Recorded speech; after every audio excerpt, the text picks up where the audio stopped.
The Poem of the Man God, the second year of the public life. Chapter 163. Dinner in the house of Eli, the Pharisee of Capernaum. 14th of May, 1945. Eli's house is very busy today. Servants and maidservants go and come, and amongst them there is little Elijah, a lively little child. Then there are 2 stately personages and 2 more. I know the former 2, as they are the ones who went with Eli to Matthew's house.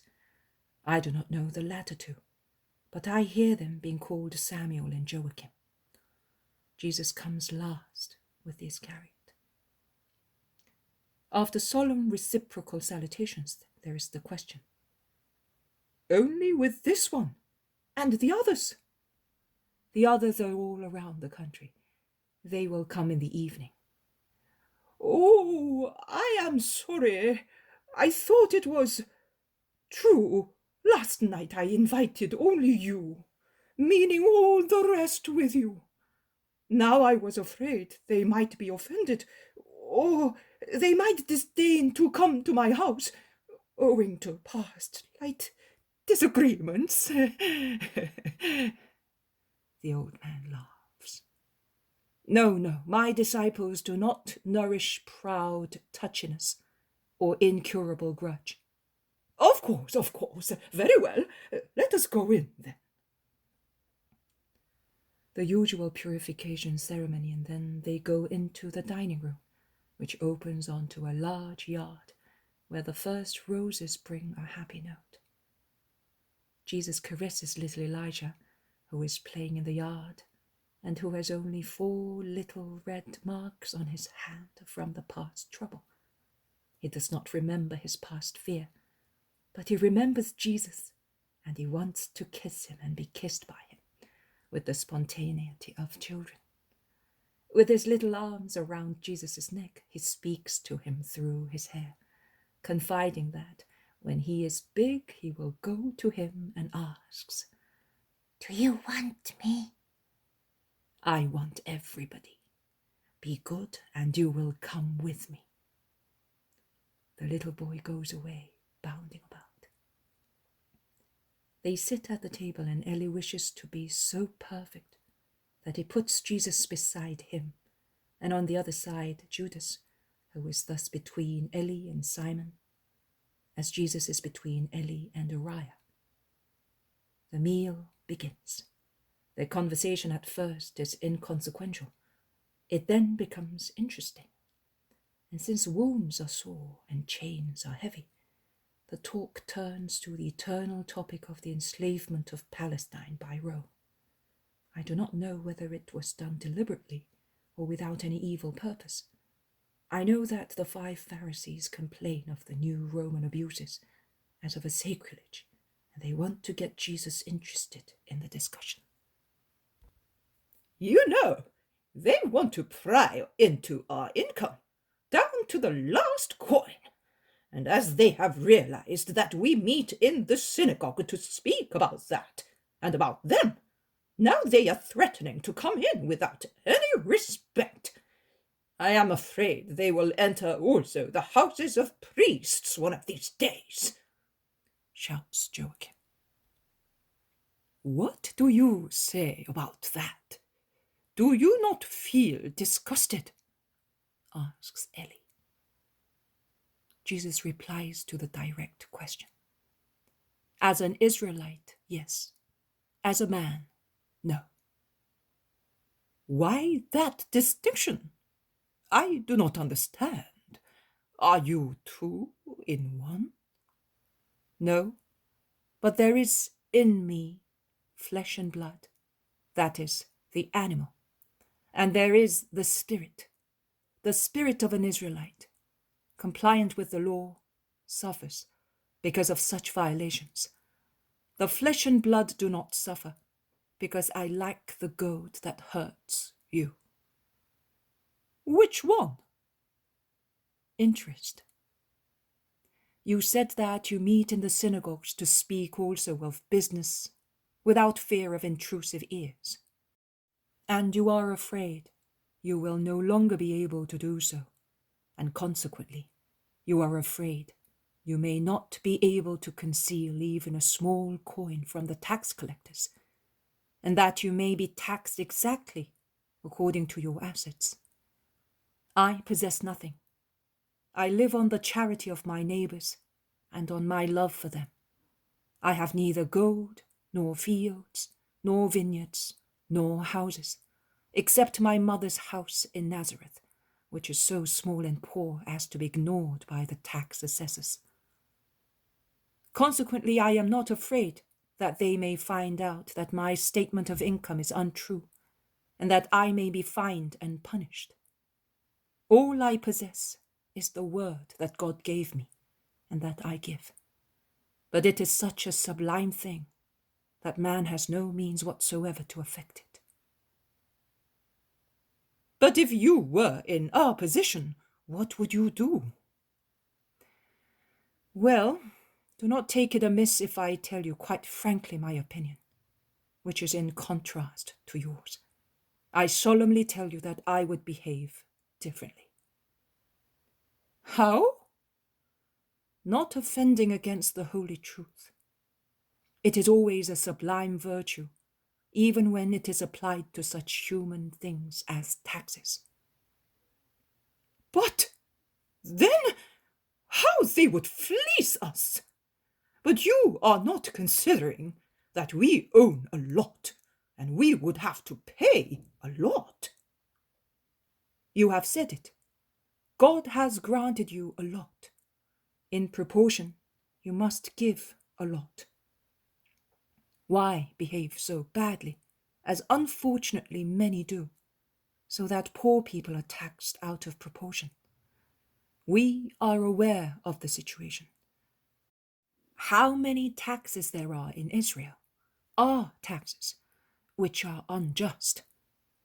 The great, who already have so much, benefit by them, whereas they are the despair of poor people who have to pay them and have to starve to find the money. Love for our neighbor does not recommend that.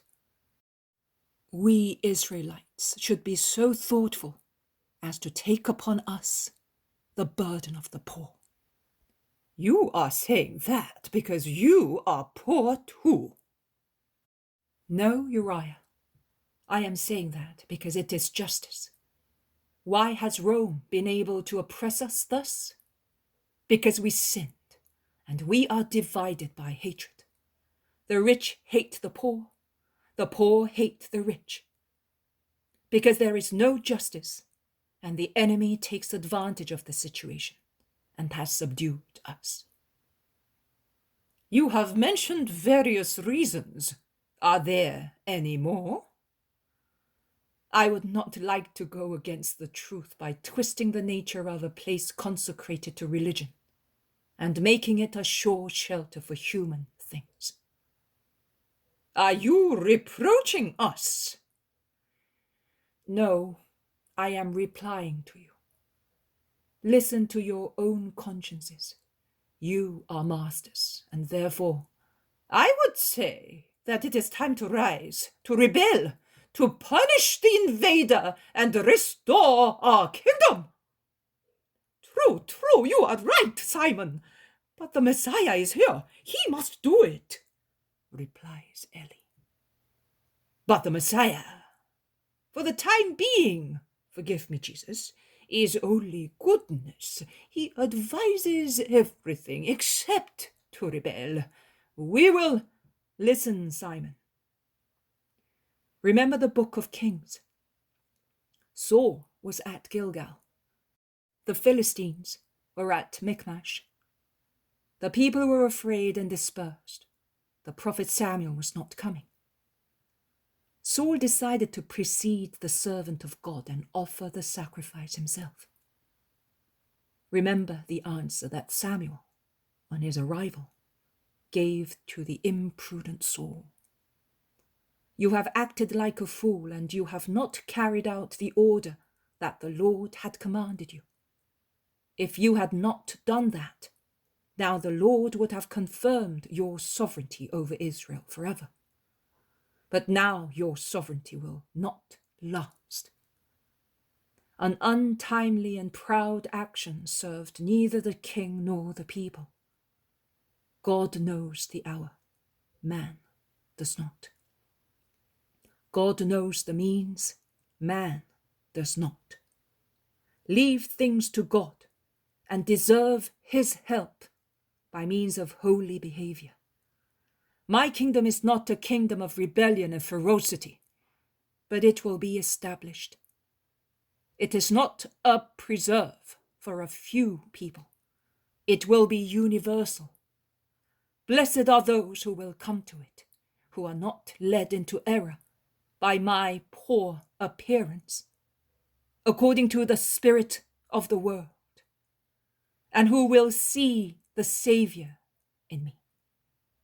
Be not afraid, I shall be king, the king who came from Israel, the king who will extend his kingdom all over mankind.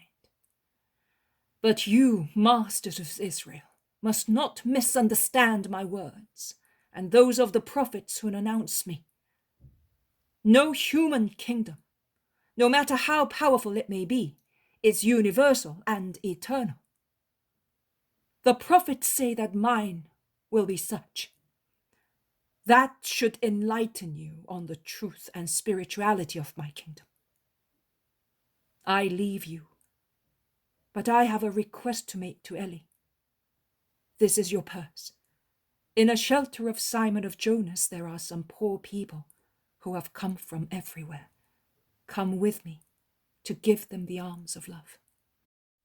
Peace be with you all. Stay a little longer, begged the Pharisees. I cannot. There are people whose bodies and hearts are diseased, and they are waiting to be comforted. Tomorrow I will be going away.